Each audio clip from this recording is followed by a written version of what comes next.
What's up mga cruiser? Welcome back to my vlog for today ngayon sa Singapore. Samahan niyo ako gumala sa Universal Studio. So mag-i-interview tayo ng mga nagtatrabahong Pilipino dito sa Singapore. Let's go ka cruiser!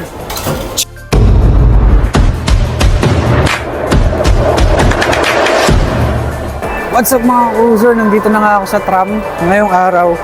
Dito sa tram papunta dun sa Sentosa. Nakasakay na ako ng tram dito papunta sa Sentosa sa Universal Studio. Let's go mga cruiser. Ayan, naghahanap na ako ng prospect. So, nakahanap na tayo. Let's go! Alright mga cruiser. Meron na tayong prospect ngayong araw. So, let's go. Kakausapin natin. Hello, kabayan. Kabayan, pwede ka bang makausap? Hi, yeah.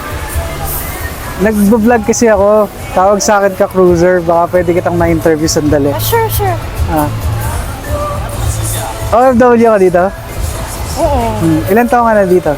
Mag-1 year pa lang. Ano nga muna ang pangalan mo kasi? Christine. Christine? Yeah, Taga Gala. saan? Taga Isabela. Isabela? Ilan taong ka na dito? Ilan taon? Mag-1 year. Ano pong trabaho niyo dito? Actually, admin ako dito. Admin? Yeah. Kaka-start ko lang din. So, ayun. Okay naman. Kumusta naman po ang buhay OFW? Medyo mahirap, pero at the same time, masaya naman kasi pag day off mo, nakakalibot ka. Like right now. Yeah.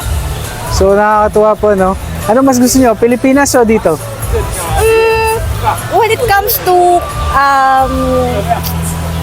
sa way of living, I think okay yung Singapore, pero hindi pa rin talaga matatalo yung Pilipinas. So, sabi nga nila, lagi kang uuwi sa, di ba? Yun. Sa hometown. Yun naman ang maganda doon. Yes, exactly. So, salamat po sa pag-unlock ng interview. Sana nag-enjoy ka dito sa Singapore. Yes, So, kayo din. nagtatrabaho po kami sa cruise ship. So, Talaga? Nice. So, nalilipot hi muna ko, sa mga cruiser natin. Ka-cruiser! Hello, ka-cruiser! So, hi ka na rin sa pamilya mo. Baka mapanood nila. Hi sa family ko sa Isabela. Thank you so much. Thank GG you. Ka-cruiser!